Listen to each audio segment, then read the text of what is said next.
เพื่อช่วยให้หูทั่วถึงชั่วดีสังฆคุณทูลไว้ในชีวิตเพื่อช่วยพิษพ้นทุกข์เป็นสุขีโดยบุญอภิวันอัญชลีสวัสดีโดยการนิรันดร์เทิน10 นิ้วกราบแนบใต้ไหว้สาปารมีธรรมในครูบาอาจารย์พระมหาเถรานุเถระท่านเจ้าคณะพระสังฆาธิการทุกรูปทุกตน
พุทธคุณวางไว้กลางเกล้าเพื่อป้องกันเหล่าภัยลินสิ้นทั้งหลาย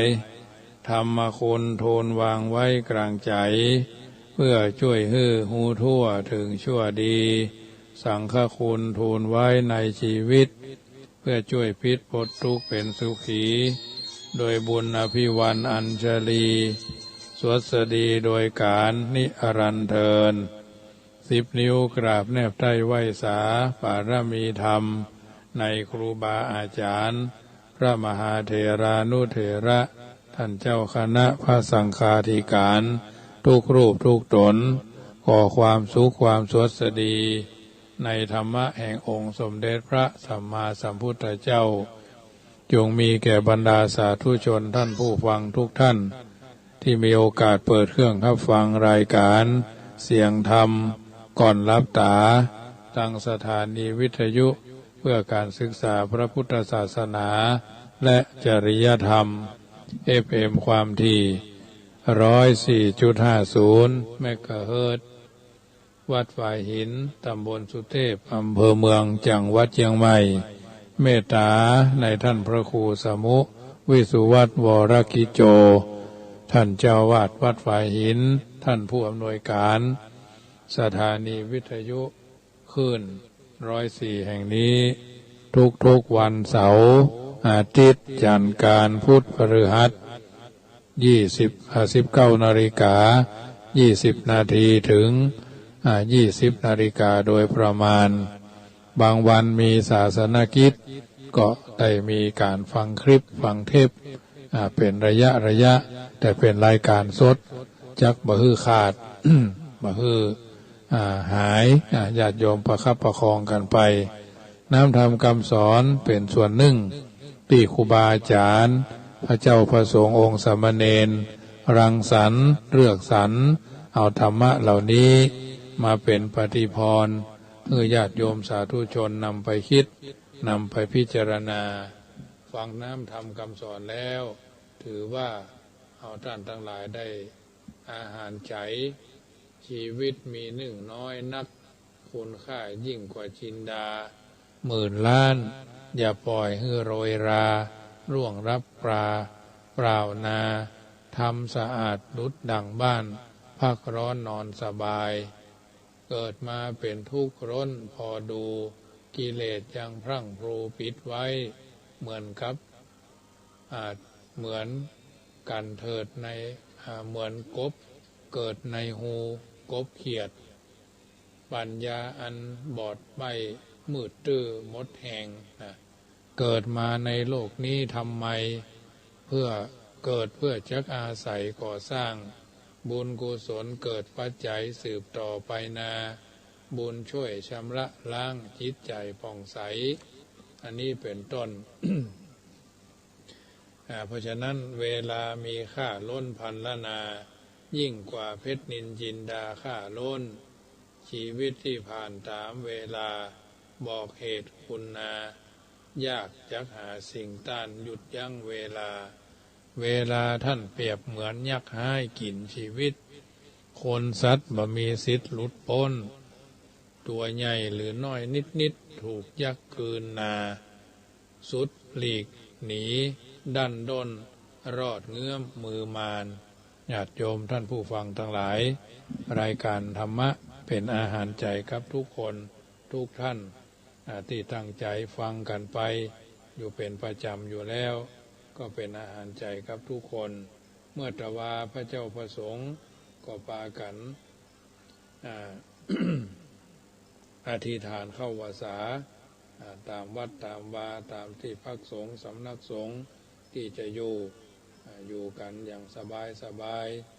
ในระยะ1 ปี1 พรรษาก็คือ3 เดือนจะได้เป็นการเปรียบเหมือนชีวิตเขาท่านทั้งหลายนี่แหละเพราะฉะนั้นชีวิตเขานี้หากจะเปรียบชีวิตเขาก็เหมือนเรือที่แล่นไปในมหาสมุทรบัดนี้ก็ได้บางเทื่อก็ถูกกระแสลมพัดมาเขาย่อมบ่อาจจะเปลี่ยนทิศเปลี่ยนทางของลมได้แต่สิ่งที่เขาจะทำได้ก็คือการปรับใบเรือของเขาแทนที่จะปล่อยให้เรือแแร่นไปตามยถากรรมชีวิตของเขาก็เช่นกันเขาบ่อาจจะบังคับเหตุการณ์ต่างๆเป็นไปอย่างนั้นอย่างนี้บ่อาจจะสั่งการให้ไปเป็นอย่างอันอย่างอี้เขาพอใจแต่เขาสามารถปรับใจของเขาให้ได้ปรับความคิดของเขาให้ได้ปรุงตัวเองให้ได้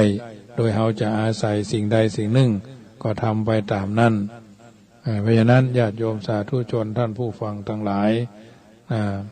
น้ำธรรมคำสอนที่ครูบาอาจารย์พระมหาเถรานุเถระพากันเอามาเอามาจ๋าที่ให้ท่านทั้งหลายได้คิดว่าวานี้วันที่ก้าวข้ามความทุกข์นะวันนี้สุขศาสตร์ฝันวันประเวทวันนิวานคือสถานดับกิเลสเป็นแดนเขตพระโลกเชษฐ์ทรงคุณค่าหากแม้นภัยไข้จะพ้นจากความทุกข์โปรดจงลุกออกจากความคามะสู่โคกป่าจ้าหรือโวยรันไปตามกาลเวลาจะดีกว่าล่าเริงรีบในเร็ววันมีเรือนว่างห่างจากโคนต้นไม้ใหญ่ทรัพย์ของไผใหญ่มาซ่อนซุกอยู่นั่นคนมีตาใจปัญญาคว้าได้พลันเธอผู้นั้นคือทายาทสัตถุธรรมอันนี้เป็นวลีคำกล่าวของบัณฑิตชนท่านผู้รู้ทั้งหลายปาการวจนะประพันธ์เป็นคำกรคำกล่าวทุกคนทุกท่านเป็นระยะถือว่าการฮือตานการรักษาศีลการเจริญจิตภาวนาเพิ่นบอกว่าทะมาโนปิยังโหติผู้ฮือย่อมเป็นที่ฮักฮือสิ่งเหาะฮือกายก็ดีฮือวาจาก็ดีฮือน้ำธรรมคำสอนเป็นตาลก็ดีชื่อว่าการฮือประกอบด้วยความฉลาดที่ดำเนินไปในทางแห่งความดีอย่างภาคภาษากลาง3 เดือนนี่เขาก็ฮืออย่างฮือความใส่ฮือความบริสุทธิ์ใจต่อกันฮือความจริงใจต่อกันฮือความจริงจังต่อกันฮือความจริงแท้ต่อกันนะเพราะฉะนั้นผู้ฮือย่อมได้ทั้งความสุขเมื่อเป็นละอ่อนเมื่อเป็นเยาวชนเมื่อเป็นวัยกลางคนเมื่อเป็นวัยผู้สูงอายุบางคนนี่บ่กึดจะฮือตาลเลยบ่กึดจะฮือตาลเลยอาตมาภาพสังเกตพระเจ้าพระสงฆ์บางรูปอยู่เป็นกัลยาณมิตรอาตมานี่แหละอยู่ใกล้ๆอาตมานี่แต่ว่าได้บอกว่าบงนามเนาะใครได้บางอย่างก็จะเอาบัดเดียวเนี่ย อยู่ด้วยกันกินด้วยกันแม้กระทั่งพระเจ้าประสงค์ที่อยู่ในวัดแต่ละวัดเนี่ยบางเตื้อครูบาอาจารย์เปิ่นทำยังก่อมสนใจมันใส่ใจมันตั้งใจอย่างถึงวันนี้อาตมาภาพเป็นเจ้าวาดก็ฟังว่าสะดุ้งตื่นตีสามกึ่งตื่นขึ้นมาแล้วก่อมว่ายังดักแซบจึงวันนี้อยู่กับหมานะญาติโยม หมาไม่อยู่3 ตัวหนึ่งชื่อไอเสือนอนเฝ้าเนี่ยขนยังละอ่อนนี่คอดแคทตัวหนึ่งชื่อไอแบกดำเนี่ยรอดตายมา3 เตื้อละมันคบกันญาติโยมเฮ้ยไอเสือมันตัวใหญ่มันเป็นพี่บูนเนาะมันขางอาตมาเนี่ยไอเสือนี่มันขางแล้วไอแบกมันก็หุ่มมาคอเคลียอย่าอีตัวน้อยมันตัวไม่ยิงเนาะว่าตัวไม่ยิงว่าตัวแม่มาอยู่ด้วยกันเนี่ยมันหุ่มวันไปวันมาแล้วเสือมันขางนะขางก็คบอันนี้คบกันไปคบกันมาไม่ได้นัดกันไปคบกันตรงมันนักฆ่าตาย3 เตื้อแล้วเอาไปฉีดยาเอาไปใส่ยาเดี๋ยวนี้ก็คอเคลียกับมะถ้ามันเตื้อนี่ถ้าจำไว้ละไอ้แบกในดำนี่มันเหลือเขี้ยวเหลือซี่เดียวเนี่ยถึงวันนี้ว่าเขาเลี้ยงหมานี่มันก็ดีแต่ก่อนนี้เลี้ยงควายเลี้ยงงัวเพราะอย่างงัวควายก็บัดนินทาเขาซะเตื้อบัดเล่าขวัญเจ้าของมาซะเตื้อเดี๋ยวนี้หมาใช่ไหมหมาก็บัดเล่าขวัญซะเตื้อมีอยู่ข้างหนึ่ง13 ตัวโดนยาหมดแต่โดมพอดีไปนอนจำวัดอยู่ที่พุ่นอำเภอแม่แตงเปื่อนเดียวซิวฮักกันเนี่ยเป็นทุหลวงก็ไปสมไปอนุโมทนาเอาผ้าเนนไปหมดพอดีหมามันมี13 ตัวปดทอดหลายพันญาติโยมบัดล็อกป๊อกแป๊กไอ้ต่ำออโต้ไอ้แต่หมาแมวก็มีหมาดอยก็มีเอามาอยู่ด้วยกันนะพอดีเอาไปนอนพุ่นเหคืนเนี่ยกันบ่าย2แล้วออกไปก็ไปดูพวกนอนพุ่นจำวัดพุ่นเหคืนเสร็จแล้วก็มาถึงพวกค่ำพาพระเนนไปเล่นน้ำตกแถวแม่แตงแม่ริมเนี่ยเสร็จเรียบร้อยก็ปีกมาไอ้ห้องมันซื้อไก่โครงไก่ซับมาเรียบร้อยละเปิดในงานเอาก็ขอกระดูกไก่ผสมเข้ามาเรียบร้อยใส่เกลือใส่อย่างปรุงรสมาเรียบร้อยจะมาให้หมาห้องก็มามีมันมืดเนาะไฟก็ไม่ได้เปิดมาถึงเกือบ2 ทุ่มแล้วกดทีเดียวไปกุฏิไปคล้องใส่มันนักขัดต้าไว้เนาะปรากฏว่าเป็นว่านอนเอาหัวหันหัวเข้ากุฏิหมดถ้ามันได้ว่าช่วยผมหน่อยมันโดนยาเนาะมันโดนยามาพอเศร้าละน้ำลายพอแห้งผมว่าฟัง13 ตัวนะพร้อมกันนะอันนี้ก็มีเป็นเรื่องที่เขาได้เลี้ยงเขามาก็อินดูมันเหมือนกันปังสกุลนั่นมันเองอะปรากฏว่ามันไปเข้าสวนเพิ่นกะไปคบไก่คบนกอย่างพวกเนี้ยก็เลยโดนยามาอันเนี้ยถือว่าเขาเลี้ยงสัตว์นี่มันดีนะแต่ว่าหมา3 ชนิดนี่บ่ควรเลี้ยงเนอะหมาแว้งกัดหมาคาบไปแดกหมาเห่าใบตองแห้งนะญาติโยมอย่าเลี้ยงเพราะอย่างหมาเห่าใบตองแห้งนี่ก็เห่าขึ้นห้องเอาไปใช้ส่องพอลุกงกหัวพอก็บ่ฮู้มันเห่าอย่างอันนี้เห่าบ่เป็นเรื่องบ่เป็นแล้วมันเป็นกิจลักษณะแงกงงงั่งอยู่นั่นน่ะอันนี้หมาเห่าใบตองแห้งอย่าเลี้ยงแล้วบ่ได้รับดีนอนดีหมาแว้งกัดนี่ก็เหมือนกันระวังคนก็เหมือนกันแว้งกัดมันงูก็แว้งกัดหมาก็แว้งกัดบ่ควรจะเลี้ยงคนก็แว้งกัดเหมือนกันแถมอย่างหนึ่งก็ชนิดหนึ่งก็หมาฆ่าไปแดกเอาอย่างไว้ในบันไดหายแซ่บอย่าโยมอย่างที่วันนี่เหมือนที่วัดนี่เหมือนกันนะมันเตือเขาทำเข้ากับผาไว้เขาก็บาชานก็เขาเนาะบางเตือมันเป็นจีนสัตว์ใหญ่กันอย่างกาวันเสาร์เตรียมร้อยมันมาถึงมันก็กินเลยกะมาทำเนื้อทำไตมาถึงก็เปิดตู้เย็นพอดีประเดี๋ยวนี้ทำกุฏิใหม่ก็เลยมีตู้เย็นเก่ามีตู้เย็นเปิ่นถวายไว้หลายปีตู้เย็นใหญ่เนาะซื้ออันนั้นอันนี้มาไว้เดี๋ยววันนี้ก็พากันยกลงไปจัดล่างคัดสีชวีวัน7 อัน 7นี่ก็ละอ่อนเขามาช่วยกันเนี่ยการก็ให้เขาปอกสาลี่พ่องบักบานเต้าพ่องแอปเปิ้ลพ่องเอกใส่เป็นตลับใส่ตู้เย็นไว้ก็เอาไว้ฉันเวลาเอาฉันกับกาแฟก็เวลาต้องว่างก็จะกินยุกกินยานั่นนี่ก็ ฉันให้มันกล้วยสุกผ่องไกลนะนำนมที่เฮาฉันนมเปรี้ยวไกลกะเครื่องดื่มที่มันบะใจมีคาเฟอีนกาแฟสดผ่องกาซื้อมาไว้มันก็ยังแควนน้อยเนาะบางทีบางครั้งนมที่มันเฮาไว้ใส่กาแฟไกลกะบ่ได้ฉันจนต้องว่างบางทีก็น้ำเต้าหู้ซื้อมาไว้ใส่ถุงไว้หลายวันก็กลัวมันเสียก็เลยใส่เพิ่นฮ้องว่าโหลแก้วเนาะที่มีฝาปิดเวลาเฮาจะฉันเฮาก็อุ่นมีเตาเว็บไมโครเวฟโยมพวกก็ซื้อมาไว้ถวายหลายปีละ7อย่างเฮียก็ดูมีสีสันวันนะอาหารอาการกินที่เวลาเพิ่นมาถวายบางคนพวกก็เป็นห่วงเนาะซื้อมาถวายซื้อทำกับข้าวมาให้ใส่ถุงใส่หยังมาเฮาก็แยก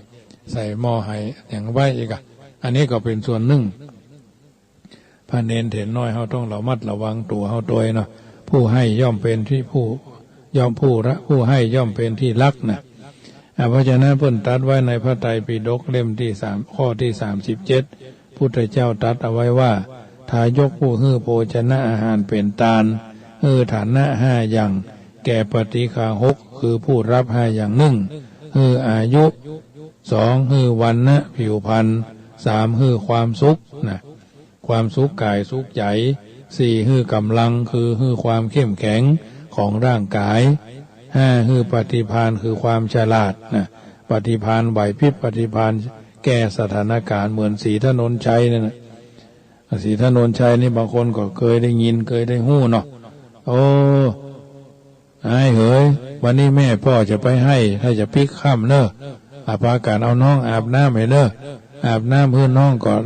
คัดสีชวีวันสะอาดสะอ้านล้างตึงนอกล้างตึงในเนอะน้องมันเล่นขี้เพ้อขี้ฝุ่นมันจะได้เปล่งใสไวยะครับแม่หรอมันซื่อแต่ปากฏว่ามีดแหวกต้องน้องล้างตึงนอกตึงในมันก็มดมดใส่อองตองน้องอย่ามั่มทุกข์ด้วยการไอ้เหยลุกจะลอยหรอรับตั้งเจ้าเลยรับตั้งเจ้าเลยก็แม่ไปสักเบื้อก็อาบน้ำล้างหน้าให้มันเรียบร้อยมันนอนเพลนี่กะแต่เจ้าก่อยมั่มลุกจมเดียวลอยอันกะปากฏว่าข้าน้องล้างตึงนอกตึงในแถมในย่าหนึ่งเนาะศรีถนนใจมันก็เป็นเรื่องที่ว่าคนฉลาดนะฉลาดปราดเปรียวฉลาดปราดเปรื่องขอตี้พระเจ้าอยู่หัวว่ามอมฉันขอถวายพระพรขอใครได้ตี้เธอจะเอาสักเท่าใดก็เสื้อเอาแล้วขอเจ้าข้าเจ้ามอมฉันขอใครได้ตี้เจ้าแมวดิ้นตายมันก็ฟาดแมวไปนะสุดหูสุดตาสุด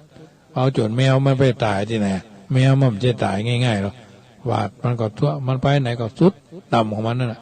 เป็นร้อยให้เป็นพันให้ก็ได้เพราะมันไม่ใช่ตายง่ายๆแมวนี่นะแห่งกรณีหนึ่งเทศนาธรรมว่าศรีถนนชัยบวชเป็นเนนไปกับไปนมัสการไปเข้าเฝ้าพระเจ้าอยู่หัวเรียบร้อยถวายว่าต้องเทศนะเมินเลอะเอาย่อสั้นได้ใจความไม่หรอกมันต้องไปเทศยาวฉันมีภารกิจที่ต้องปฏิบัติถวายพระพรมันก็นะโมตัสสะภะคะวะโตตั้งนะโมเรียบร้อยบัดนี้จะได้ถวายพระธรรมเทศนาอันนั้นอันนี้พอสมควรแก่เวลาก็เทศนาธรรมไปตามลำดับมีปัญญาน้อยหม่อมจากธรรมาภาพเป็นผู้มีปัญญาน้อยแสดงพระธรรมเทศนาอาจจะไม่ถูกต้องตามโวหารอธิบาย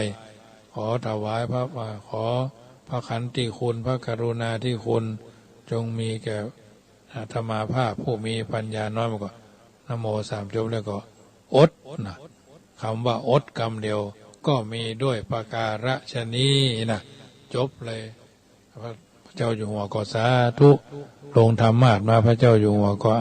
นิมนต์มานี่ก่อนอย่ามาสั้นแต่สั้นว่าคำว่าอดเนาะอดเปรี้ยวขินหวานอดสารได้ซ่ายนะขนาด3อดนี่ก็ถือว่าดีแล้วนะญาติโยมอันนี้เป็นเล็กๆน้อยๆเกล็ดเล็กเกล็ดน้อยนำเอามาเล่าให้ญาติโยมฟังเนอะวันนี้บ่ได้มีสติอยู่นะนี่นะเพราะฉะนั้นปฏิภาณจะเหลียวฉลาดในการตั้งปัญหาและตอบปัญหาและในพระสูตรกินทะสูตร สังสาขาทวรรคข้อที่138พุทธเจ้าตรัสว่าการฮื้อเข้าน้ำการฮื้อเข้าฮื้อน้ำชื่อว่าฮื้อกำลังการฮื้อผ้าฮื้อครัวผ้านุ่งขัวใบชื่อว่าฮื้อผิวพรรณฮื้อยานพาหนะถวายยานพาหนะแก่วัดแก่สำนักสงฆ์แก่สาธารณประโยชน์ฮื้อความสุขถึงกายถึงใจการฮื้อประทีปดวงไฟอย่างท่านทั้งหลายเป็นเจ้าภาพแผงโซล่าเชลล์กาเตียนวัดสากาโคมไฟกาหลอดไฟกาเนี่ยตลอดจนโป๊ะไฟกาตาลโป๊ะไฟกาน่ะวันเกิดวันสำคัญเนาะพระเจ้าพระสงฆ์ก็จะได้จุดในการนั้นอ่านหนังสือหนังหาเนาะเพราะฉะนั้นฮื้อดวงตาการฮื้อที่อยู่อาศัยเพิ่นเฮาว่าเสื้อผ้ายาบ้านฮื้อทุกอย่างฮื้อกำลังฮื้อผิวพรรณฮื้อมีความสุขอันนี้เป็นต้นญาติโยมสาธุชนท่านผู้ฟังทั้งหลายได้ยินได้ฟังเหล่านี้แล้วก่อนนำไปเป็นข้อเตือนจิตสกิดใจยักบ่ได้ทารำผิดพลาดคาดเคลื่อนจากความเป็นจริงในการดำเนินชีวิตของเฮาท่านทั้งหลาย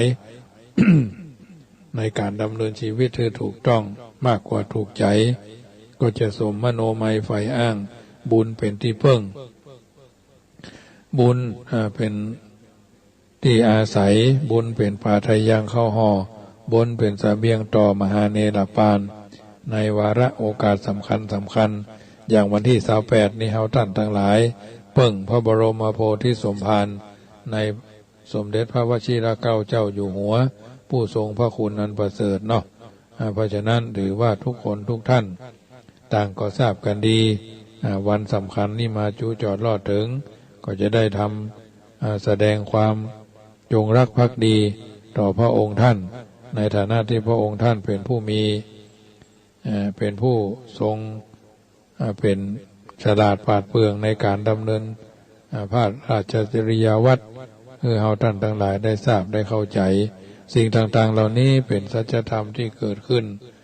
กับตัวกับตนอยู่ตลอดเวลาน้ำธรรมคำสอน 84,000 พระธรรมขันธ์เพราะฉะนั้นถือว่าฤดูกาลเข้าวาสานับระยะเข้าวาสาออกวาสา3 เดือนเฮาจำวาสาเฮาปฏิบัติธรรมที่ตรงไหนแห่งหนตำบลใดก็พยายามทำให้ได้ทำให้ดีทำให้เป็นบุญทำให้เป็นบารมีที่จะสามารถทำให้เอาท่านทั้งหลายก้าวไปสู่จุดประสงค์และเป้าหมายในการที่จะไปสู่จุดที่เราปรารถนาเอาไว้สิ่งใดสิ่งหนึ่งที่หันว่าทำแล้วสบายใจกันมาเป็นบุญอันแก่กล้าสิ่งใดที่มันทำแล้วเดือดร้อนห้อนใจ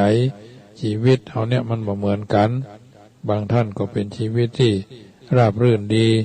บางท่านก็เป็นชีวิตที่มีปัญหาทุกอย่างมันมีที่จะต้องแก้ไม่ใช่ว่าคุ้มเนาะทำได้ปฏิบัติได้ถือว่าทุกคนทุกท่านก็มีจุดยืนเป็นของตัวเก่าอยู่แล้วสิ่งต่างๆเหล่านี้เข้าวาสามาได้3 วันเพิ่นบอกว่าเข้าวาสามา3 วันแล้วพี่แก้วน้องแก้วลืมแล้วกาหาหังเลวันนั้นที่หันกับตาวันนี้มันมารวมอยู่ในหม้อห่อนึ่งไก่แหมปลากันมาป้อรวมกันเป็นแกงโฮ10 โคตรตระกูลมากมายปัดโทมารวมอยู่นี่แล้วนายแจกฟรีวันนี้อาตมาภาพก็ทำเนอะได้ไลน์บอกกับกับพี่สาวว่าทำแล้วสุดยอดถ้าเป็นอยู่ใกล้เนี่ยแม่ครูก็ดีพี่สาวก็ดีโยมแม่ทั้งหลายนี่จะเอาไปฮื้อได้หรอบ่ใช่ว่าบ่ใช่สมรักนะสมรักมันโม่เนาะอันนี้พระมหาประสิทธิ์มาได้โม่เนาะท่านพ่อครูวัดฝ่ายหินก็จะไปฮื้อเหมือนกันใส่ใบจันจักไข่ข่าเนาะตำหอมเทียมหอมแดงเนี่ยครัวพัดก็ใจไฟอ่อนๆพัดถึงมันหอมๆแล้วก็ลงเลยนะวุ้นเส้นผงฮังเลใบบะคูดนะตำเมื่อมันเนี่ยใบโกศลเนาะเคี่ยวหอมเมื่อมันเป็นน้ำก็คั่วมันจนเป็นผงเลยนะมันเป็นผงวันผู้ไม่เจ้าเนี่ย ใส่เป็นถุงว่าพระเจ้านี่ก็อุ่นเข้าซุกตีสี่ปลายทำวัดเรียบร้อยแล้วก็เสร็จเรียบร้อยแล้วก็ฉันเลยละนึ่งเข้าเรียบร้อยอัวเข้าอุ่นเนี่ยพอดกับซาบรรนูเนี่ยถ้ากลัวต้องเสียนะกลัวไฟต้องแบบใบแหงปอนี่นะกับซาบรรนูนั่นน้อยประมาณใหญ่มโหไม่โค้มือนะเอามีดผ่าอย่าเอาน้ำแจ่น้ำเนี่ยฉันหรือรับประทานครับเปิดห้องว่าซาบรรนูน้อยหรือใบบรรนูน้อยก็ได้นะมันขมฝาดระยะยมมันก็เป็นยาเหมือนกันนะครูบาอาจารย์เพิ่งก็ตัวสืบกันมานี่แหละอาตมาภาพก็ได้ครับจากครูบาอาจารย์มาแต่เราก็เลี้ยงลูกน้องมาเนี่ยหม้อขางจัดใหญ่นะเหลือหน่อยเดียวคั่วเอาเจนว่าหั่นอันบะหมี่อันน้ำมีอย่างละวันนี้ไล่แจกเป็น50ถุงวะนะคือเราอ่อนไล่เอาไปแจกในหมู่บ้านคนใดเคยมาวัดประจำคนใดเคยนินทาว่าให้เอาไปฮื้อเขาวะเอาไปแจกเขาคนถุงแบ่งถุงมาลูกคุยนะไม่ใช่ถุงใหญ่นะโยปากนะปากหรือทัพพีเนี่ยมัดเจียวหอมพุกทั้งหน้าโอ้เหมาะญาติโยมเลยว่าไปคงน้ำลายไหลนะพี่น้องอยู่ทางบ้านนะว่าจะนั่นพี่น้องพี่นานสารพีก็คงจะผ่านชีวิตนักบินมาเหมือนกันเนาะพี่พนานเจ็ดสีเนาะน้องเบลคงฟังอยู่เนาะหายไปเมินเนอะมีโอกาสก็โทรกันมาได้อาหารการกินมันม่วนญาติโยมเลยฟังแล้วม่วนฟังแล้วสบายบ้านเมืองถ้าเป็นกรุงเทพเนี่ยโอ้มีญาติโยมเลยได้กินได้ครบอย่างบ้านเฮาแหละเพราะฉะนั้นค่ำคืนของแต่ละคืนภาคภาษานี่เฮาถือว่าเฮาปฏิบัติธรรมด้วยญาติโยมปฏิบัติธรรมเท่านั้นจะได้เป็นเตือนจิตสะกิดใจเฮาว่าเฮามีความดีเนาะสร้างความดีการพอตัวเองก็จะได้หู้จักตัวเองจะได้หู้ว่าตัวเองมีกำลังทำตัวเองกำลังทำอะไรหยังกำลังอู้อะไรหยังกำลังกึดอะไรหยังชีวิตจะไปให้มันผ่านมาได้อาตมาภาพเองก็ไม่ใช่ว่าโอ้ไปเสียทุกเรื่องแต่ว่าอาศัยปริยัติคือศึกษาข้อกำหนดกฎเกณฑ์ปฏิบัติก็คือเอาปฏิบัติครูบาอาจารย์ก็สอนกันมาไปอบรมวิปัสสนาอย่างสั้นอย่าง7 วันอย่าง15 วันวัดมหาธาตุเมื่อสมัยปี2527 28 29 30นะไปอยู่กรุงเทพร่วม20 ปีอยู่วัดเฉลิมพระเกียรติเมืองนนท์ไปอยู่วัดไปอยู่วัดดอนเมืองเนาะต้องนั่งรถไฟนะนั่งรถไฟตลอดลง3 เซนพ่องกิโล19พ่องบางซื่อพ่องนี่กะบางทีบางครั้งเอาไปไหนต้องใช้เวลาทำเมื่อเขาเป็นคนมีตรงเวลาว่าเวลา9 โมงเกิงมากันขบวน9 โมงเกิง10 โมง 15นะ10 โมง 45เนี่ยเขาฉันเพนโดยเขาก็10 โมง 45นี่เขาต้องมาละ9 โมงเขาบางทีก็11 โมงนี่มันมินเมเพื่อเขาไปเรียนหนังสือในกรุงเทพไปนะปิกก็เหมือนกันเที่ยงเกิงบ่ายโมงเกิงบ่าย2เกิงบ่าย3เกิงจากหัวลำโพงไปลงดอนเมืองเมื่อก่อนนี่นะมันประหยัดรถเร็วรถด่วนรถอย่างขึ้นได้หมดเว้นรถสินค้ารถน้ำมันรถเร็วรถด่วนเฮาเสียค่าทำเนียม100 200นะที่เฮา100ปลาย200บ่เกิน300เนี่ยขึ้นไปเถอะโอ้มันดึงโวยแท้ๆก็เดี๋ยวก็พิ้วไปลงดอนเมืองหมดสนามบินดอนเมืองสมัยนั้นก็ถือว่าเป็นส่วนหนึ่งที่ได้ไปประสบการณ์ชีวิตเอาประสบการณ์ทั้งชีวิตมาเล่าให้ญาติโยมฟังจริงละอันพันน้อยเรื่องตำรับตำราอาหารการกินไปอยู่เมืองนนท์พี่น้องเมืองนนท์เพิ่นทำน้ำพริกเนาะน้ำพริกลงเรือนะน้ำพริกลงเรือแกงส้มปลาทอดแกงส้มปลาเพิ่นใส่ผักกระชุ่งกระเฉดเลยเนาะแกงส้มปลาทอดน้ำพริกกะปิเนาะน้ำพริกกะปิไทยนี่นะน้ำพริกเปิดใจกันเปิดห้องอย่างหน่วยอย่างฮะที่ส้มนั่นนะบะเขือเปิดห้องบะเขือคล้ายๆบะเขือบ้านั่นนะเพื่อก่อไส้นะอันนี้จังหวัดนนทบุรีอะไรเพิ่นราดกะทิอย่าข้าวหุงก็ถือว่าเป็นรสชาติแถมรสชาติหนึ่งน้ำพริกปลาทูเนาะอันนี้เป็นอาหารที่ญาติโยมฟังเนอะเพราะฉะนั้น ชีวิตที่เราผ่านไปเป็นกำไรก็ว่าขาดทุนญาติโยมบางคนก็70แล้วบางคนก็60ปลายบางคนก็เท่ากับอาตมาพระนักเหลืออาตมาก็มีเราผ่านไปว่าวันคืนล่วงไปเราทำมันยังอยู่ได้กำไรกะพุดตื่นไงน่ะบางคนเนี่ยโอ้เล่นไพ่ตลอดกินเหล้าตลอดแอวเนื้อแอวไตตลอดบางคนแต่งงานโดยแม่บ้านโอ้กินแห้งแม่บ้านเหียบางคนก็กินแห้งพ่อบ้านแม่บ้านก็เนี่ยอย่างนั้นบางคนก็เป็นพญาติบึดจะหนึ่งบางทีเนี่ยการก็คุ้มกับเข้าหงยาออกหงยาอดแอดบางทีบางครั้งพีดหัวกันเนาะลูกหนีไปบ้านพ่อผัวแม่ผัวพ่อเมียแม่เมียพีดกันอยู่ฮะเนาะบางทีบางครั้งบอกเคารพพ่อผัวบอกเคารพแม่เมียอย่ามันก็ถึงมีหรอกพ่อเมียจะกินยังพ่อผัวจะกินยังพ่อเมียแม่เมียจะกินยังพ่อผัวแม่ผัวจะกินยังแม่เมียกับแม่เมียกับพ่อผัวกับลูกไปนะเพิ่นฮ้อว่ามันถึงบ่ใครเข้ากันเท่าใดพ่อผัวแม่ผัวกับลูกไปมันถึงเข้ากันเท่าใดพ่อเมียกับแม่พ่อเมียแม่เมียกับลูกเขยมันถึงเข้ากันเท่าใดมันเป็นธรรมชาติแต่ก่อนอยู่วัดสรีมึงอยู่ในเมืองละพูนวนาตำบลเวียงยองเขาถึงพิษหัวกันหรอเวียงกังเกงกับเหล้ากับยานั่นน่ะเหล้ายาปลาปิ้งนั่นหรอ วันเงินเดือนออกพ่องอย่างพ่องนี้นะเพราะฉะนั้นสังคมมันก็เป็นอย่างนี้จะไปลืมสร้างบุญสร้างบารมีชาวพุทธเพิ่นก็สอนกันมาทุกยุคทุกสมัยเนาะ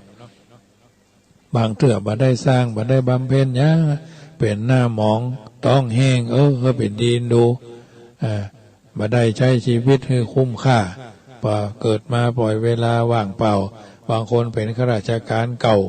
มีเงินเดือนถึงผัวถึงเมียลูกตายละเอาหลานมาเลี้ยงหลานค่ำบางทีมีลูกมีเต้าเอาลูกบุญธรรมมาเลี้ยงลูกบุญธรรมค่ำแบบนี้สิ่งต่างๆเหล่านี้มันเป็นวัฏจักรกัมมุนาวัตติโลโกนะเพราะฉะนั้นเราต้องพอตัวเก่าปดปงอย่าพ่องปดปล่อยวางมันถึงมีไปอย่างนี้เราต้องทำความดีก็มีอยู่3ระดับเนาะความดีระดับต้นเป็นความดีที่พื้นฐานทั่วไปความดีระดับต้นนี่ได้แก่ความขยันหมั่นเพียรเพราะว่าหาเก็บทำมาหาเก็บกินก่อนทำมาหากินทำมาหาเก็บเนาะต่อมาก็ความดีระดับกลางก็ระดับที่เป็นบุญทำความดีระดับกลางเป็นบุญที่ฮือตานรักษาศีลเจริญจิตภาวนาความดีระดับสูงขึ้นไปกับบุญรักษาศีลคนเฮาเนี่ยเมื่อยังมีศีลก็ควรมีศีลระดับสูงนี่นะควรรับศีลแล้วก็ควรรักษาศีล5ก็ได้ศีลก็สมาธิสมถะวิปัสสนาก็เลื่อนตัวเองขึ้นไปเรื่อยๆความดีระดับต่างๆเหล่านี้เป็นทางเลือกในการพัฒนาตัวเฮาท่านทั้งหลายก็ถือว่าผู้ทำความดีระดับนี้ระดับกลางระดับต้นระดับกลางระดับดีต้องมีปัญญาวิสัยทัศน์พอหันคนอื่นที่เขาเดือดร้อนที่เขาลำบากที่เขายังมีทุกข์อยู่ก็ต้องพ้นจากภาวะเช่นนั้นจึงได้เสียสละแบ่งปันทรัพย์สินแบ่งปันความรู้แบ่งปันความคิดไปช่วยเหลือเกื้อกูลเขาเหล่านั้นเป็นนักสังคมสงเคราะห์เป็นนักเสียสละด้วยความเข้าใจในสิ่งต่างๆเหล่านี้บริสุทธิ์จริงที่หวังผลตอบแทนใดๆเป็นรูปธรรมนามธรรมกันต่อไปอันเนี้ยญาติโยมสาธุชนท่านผู้ฟังทั้งหลายน้ำธรรมคำสอนจากรายการเสียงธรรมก่อนรับตาในค่ำคืนนี้ญาติโยมสาธุชนได้ยินได้ฟังแล้วเป็นจะได้พ่องลองทุกโทรศัพท์ทักทายกันเข้ามาได้เนอะที่061-547-6539 เพราะฉะนั้นน้ำธรรมคำสอนส่วนนี้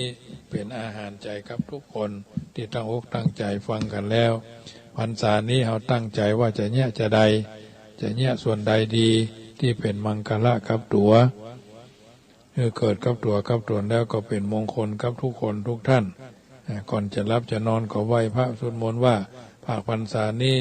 ข้าเจ้ากับผมดิฉันจะสวดมนต์ตลอดอย่างน้อยๆก็ขอให้ได้อิติปิโสพาหุงเนาะ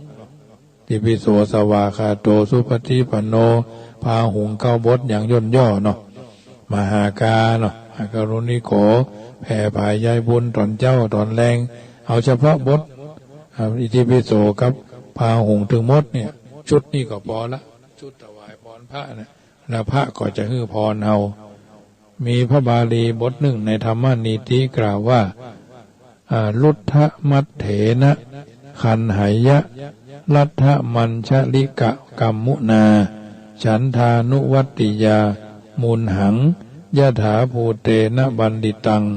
แปลว่าคนโลภพึงผูกมัดใจไว้ด้วยผลประโยชน์คนกระด้างพึงผูกมัดใจไว้ด้วยการนบนอบไว้คนโง่พึงผูกมัดใจไว้ด้วยการคล้อยตามบัณฑิตพึงผูกมัดใจไว้ด้วยความจริงนะคนโลภพึงผูกมัดใจไว้ด้วยผลประโยชน์คนกระด้างพึงผูกมัดใจไว้ด้วยการนบนอบไว้คนโง่พึงผูกมัดใจด้วยการคล้อยตามและบัณฑิตพึงผูกมัดใจไว้ด้วยความจริงจึงนำมาเสนอญาติโยมสาธุชนท่านผู้ฟังทั้งหลายได้ยินได้ฟังน้ำธรรมคำสอนจากรายการเสียงธรรมก่อนรับตาประจำค่ำคืนของวันจันทร์วันนี้วันพรุ่งนี้เป็นวันเสียประจำเดือนเนาะญาติโยมสาธุชนได้ยินได้ฟังแล้วกึศจะได้ค่อยใจถึงแปลงใจตึงเมื่อจบรายการแล้วจะโทรทักทายกันก็ได้หรือว่างเว้นจากภาระธุระก็โทรศัพท์ทักทายกันเข้ามาเนอะเจริญพรวันนี้อรรถรสหลายชาตินะวันนี้นะเจ้าโมทนาเนอเจ้า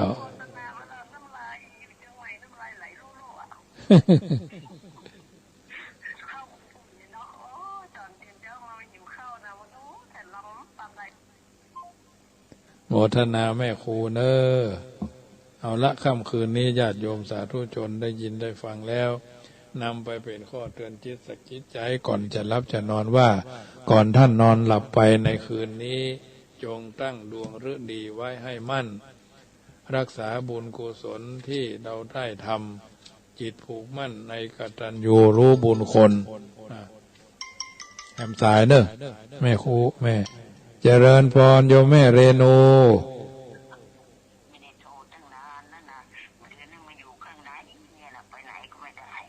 อยู่ไหนเดี๋ยวนี้อยู่บ้านวังน้ำรินเนี่ย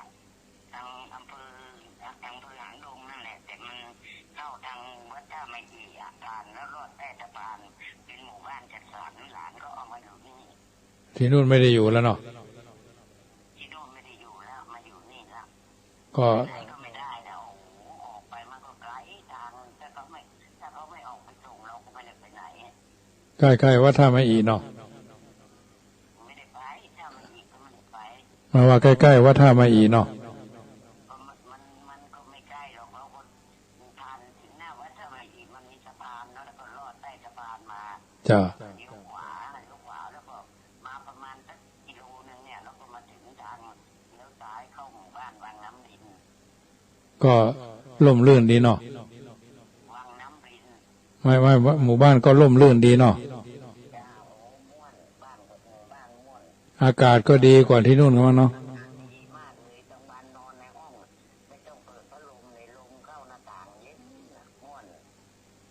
แล้วแต่ฟังวิทยุเนาะ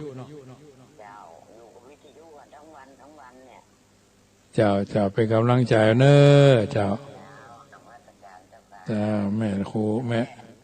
ม่เรนูก้อนแก้วอันนี้ก็เป็นกัลยาณมิตรตลอดมาเนาะเพราะฉะนั้นวันนี้สมสมัยได้เวลามันจะกินเวลาตนอื่นเนาะข้าพเจ้าขอแผ่เมตตาไปโดยรอบสุดขอบจักรวาลอนันตจักรวาลในรอบ8 ทิศรอบตัวข้าพเจ้าสัทธาโสธีพระวันตุโวอายุวันโนสุขังปะลังขอเจริญพร